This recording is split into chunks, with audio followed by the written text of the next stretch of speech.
Hey, what's up, guys? How's it going? So today we're going to be talking about emulation, and it's not necessarily going to be how to download games and stuff like that, and how to download emulators. It's not going to be about that. I'm basically just going to be talking about emulation as a whole. Now, before I get started, I want to give a big shout out to my friend, internet friend.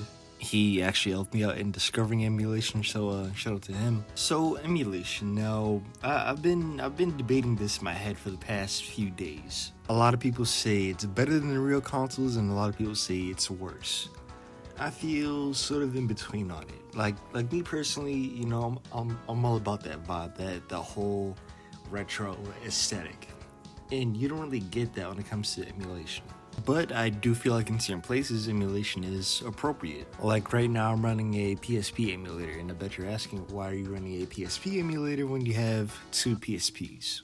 Well, I'll just be honest, I don't feel like being hunched over playing a PSP. And plus, it's a PSP, so certain games don't necessarily work on a PSP. I feel like some is better with a controller. Like the game you're seeing right now, Tony Hawk's Underground 2 remix, that I feel is better with the controller than the real PSP.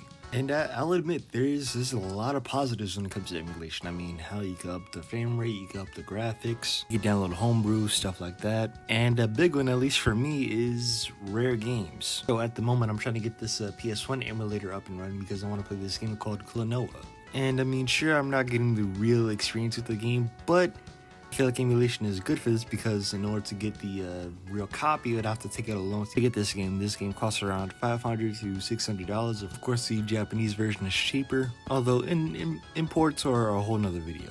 So in this case, I feel like emulation is definitely important. Although I feel like what you lose is important. You see, when it comes to emulation, of course, you could play the game, you could hear the console start up and know that here's essentially what you're missing.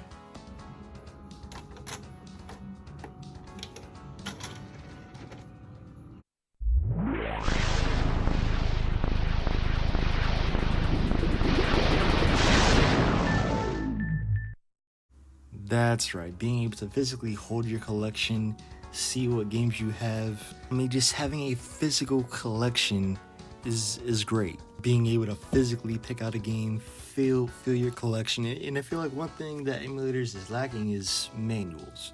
Sure, there's an NES simulator, a Sega Genesis simulator, all that, but let's just say you want to download a certain game, that certain game's hard, you may need a manual.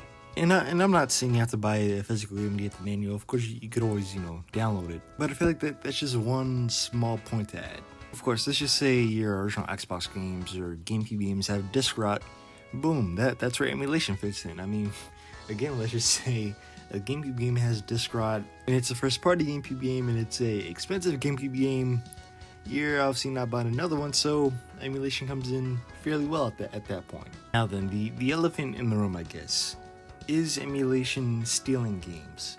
Me personally, I don't believe so, but I feel like emulation has its limits. Like emulating current consoles, yeah, that's a bit sketchy. But hey, you do what you want to do. Now, emulating Magnavox Odyssey and I don't know, Bally Astrocade, the Pong consoles, oh, go right ahead.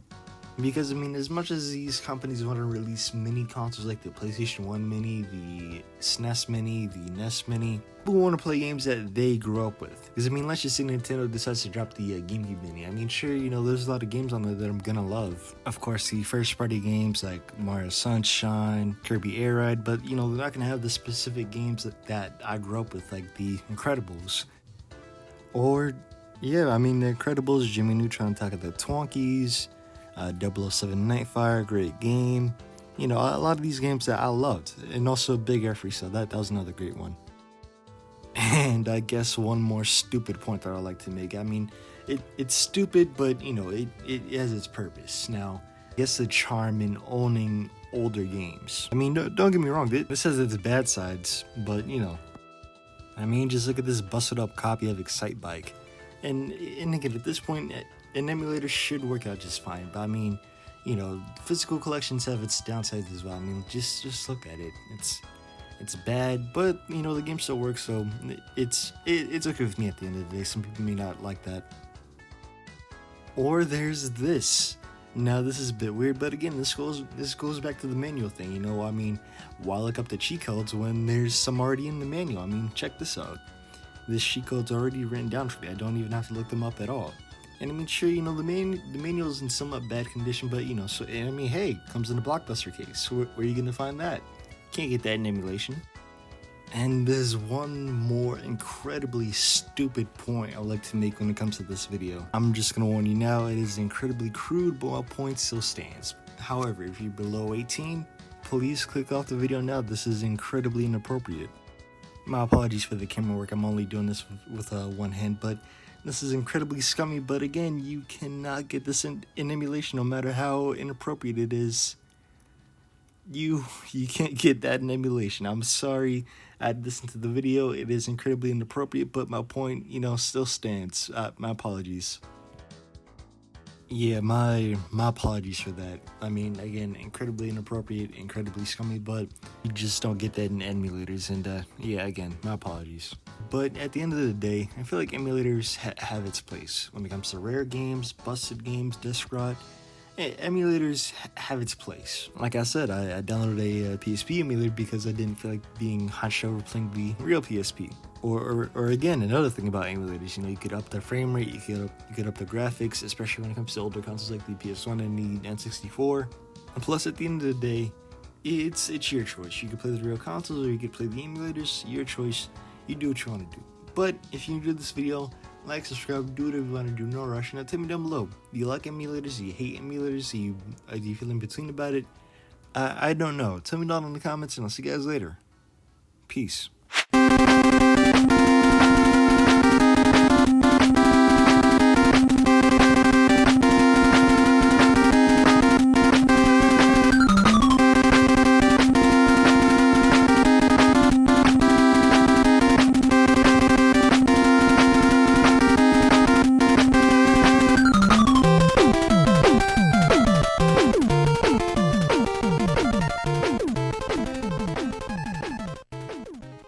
Okay, so water bottle, right? Mm-hmm. Take the water bottle.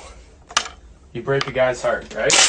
Break it. Now say sorry to it. Sorry. Does it fix it? No. One blowjob does.